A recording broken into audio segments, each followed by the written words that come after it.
Dasar-dasar pembentukan kelompok sosial, berbagi dan jenis kelompok-kelompok kepentingan masyarakat, karakteristik khusus atau partikularisme, dan eksklusivisme tentang kelompok sosial. Nah, udah pada tahu belum tentang kelompok sosial itu apa? Nah, kelompok sosial itu nanti akan kita bahas dan simak dalam berikut ini. Pengertian kelompok sosial. Nah, secara sosiologis, pengertian kelompok sosial itu, kelompok sosial adalah suatu kumpulan orang-orang yang mempunyai hubungan yang saling berinteraksi satu sama lainnya dan dapat mengakibatkan tumbuhnya perasaan bersama. Di samping itu ada berbeda pendapat dari definisi para ahli mengenai kelompok sosial apa aja, yaitu menurut Joseph S. Roach dan Roland S. Warren, kelompok sosial adalah suatu kelompok yang meliputi dua manusia atau lebih, dan yang diantara mereka terdapat beberapa pola interaksi yang dapat dipahami oleh para anggotanya atau orang lain secara berkeseluruhan. Nah, sampai sini adapun pengertian kelompok sosial itu, kelompok itu terdiri dari dua orang atau lebih, jadi dua atau banyak yang saling menguntungkan. Ada kelompok sosial itu segerombolan orang satu atau lebih dalam suatu kelompok. Nah, selain itu ada proses terbentuknya kelompok sosial. Menurut Abdul Shani, terbentuknya suatu kelompok sosial karena adanya naluri manusia yang selalu ingin hidup bersama. Manusia membutuhkan komunikasi dalam bentuk kelompok. Oleh karena itu, melalui komunikasi, orang dapat mengadakan ikatan dan pengaruh psikologis cara timbal balik. Ada dua hasrat kelompok manusia, yaitu hasrat untuk terdorongnya manusia berkelompok. Ada hasrat untuk bersatu satu sama dengan yang lainnya di dunia sekitarnya, dan juga hasrat untuk bersatu dengan situasi alam. Lalu yang C, ada syarat terbentuknya kelompok sosial. Nah, syaratnya apa aja sih? Ada kelompok sosial kan merupakan himpunan atau kesatuan manusia yang hidup bersama dan saling berinteraksi. Nah, untuk itu setiap himpunan manusia agar dapat dikatakan sebagai kelompok sosial haruslah memenuhi persyaratan. Nah, persyaratannya apa saja? Yaitu setiap anggota kelompok memiliki kesadaran bahwa dia merupakan bagian dari kelompok tersebut, kelompok yang bersangkutan, kelompok yang dia masuki atau kelompok yang dimiliki. Ada kesamaan faktor yang dimiliki anggota-anggota kelompok itu sehingga dalam hubungan antara mereka bertambah erat. Jadi mereka bisa saling bergotong royong bekerjasama untuk membangun kelompok tersebut dan mencapai tujuan yang sama. Adanya faktor-faktor kesamaan tersebut yaitu persamaan nasib, persamaan kepentingan, persamaan tujuan, persamaan ideologi politik, ataupun persamaan musuh. Nah, lalu kelompok sosial itu berstruktur, berkaidah, dan mempunyai pola perilaku. Kelompok sosial ini bersistem dan berproses. Nah, ini ada contoh gambar kelompok sosial. Ada kelompok petani, kelompok nelayan, kelompok buruh, dan kelompok penyair. Nah, lalu ada D, macam-macam kelompok sosial. Klasifikasi tipe-tipe kelompok sosial itu menurut Sarjono Soekanto dapat diklasifikasikan menjadi beberapa macam. Nah, apa saja sih? Yaitu ada berdasarkan besar kecilnya anggota kelompok. Menurut George Simmel, besar kecilnya jumlah anggota kelompok tersebut itu akan mempengaruhi kelompok dan pola interaksi sosial.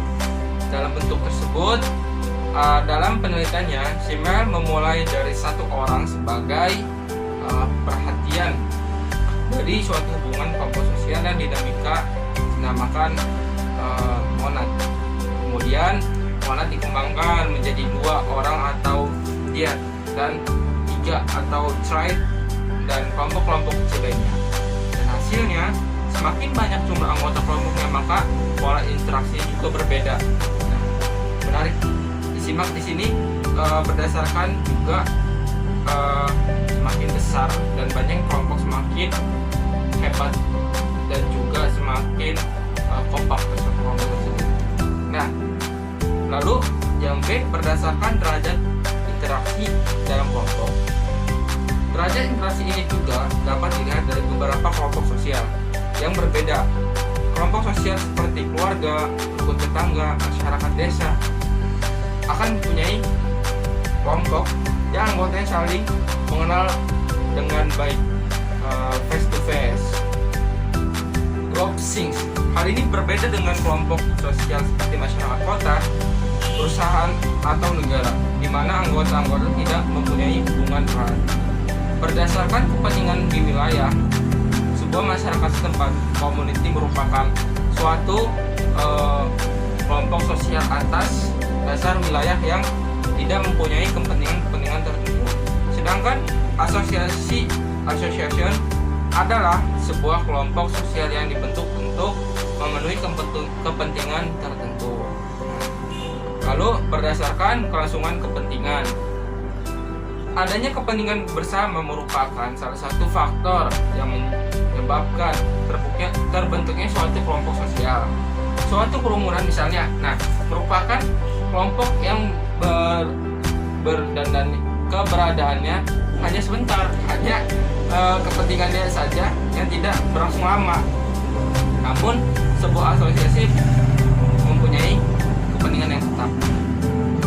Berdasarkan derajat organisasi, kelompok ini terdiri atas kelompok-kelompok sosial yang terorganisir atau terorganisasi dengan rapi seperti negara TNI, Tentara Nasional Indonesia, perusahaan dan sebagainya. Namun ada kelompok sosial yang hampir tidak terorganisasi dengan baik seperti kerumunan yang tadi, hanya terjadi kelompok yang sebentar tidak menetap. Lalu secara umum tipe-tipe kelompok sosial itu ada sebagai berikut. Misalnya kategori statistik, yaitu pengelompokan atas dasar ciri tertentu yang sama, misalnya kelompok umur. Terus kategori sosial, yaitu kelompok individu yang sadar akan ciri-ciri dimiliki bersama, misalnya HMI, Himpunan Mahasiswa Islam Indonesia.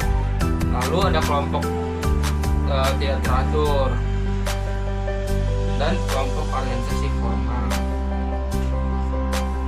Lalu kelompok sosial dipandang dari sudut individu. Pada masyarakat kompleks, biasanya setiap manusia tidak hanya mempunyai suatu kelompok sosial saja, tempat ia menjadi tumpuan anggotanya, tapi ia juga menjadi anggota beberapa kelompok sekaligus. Terbentuknya kelompok-kelompok sosial ini biasanya didasari oleh kekerabatan, usia, jenis kelamin, pekerjaan, atau kedudukan. Jadi keanggotaan masing-masing kelompok ini disebut akan memberikan kedudukan yang prestis tertentu. Namun yang harus digarisbawahi adalah sifat keanggotaannya. Suatu kelompok tidak selalu bersifat sukarela, tapi ada juga yang bekerja, misalnya selain sebagai anggota kelompok di tempat bekerja, Patomo juga anggota masyarakat, anggota perkumpulan bulu tangkis, dan anggota keluarga dan paguyuban. Jadi dia merangkap jabatan kepentingan individu, kepentingan sendiri seperti keluarga, dan ada kepentingan masyarakat seperti pekerjaan atau organisasi. Ada in group dan out group, in group dan out group. Ini sebagai seorang individu kita sering merasa bahwa kita termasuk dalam bagian suatu kelompok keluarga, marga, keturunan, profesi, ras,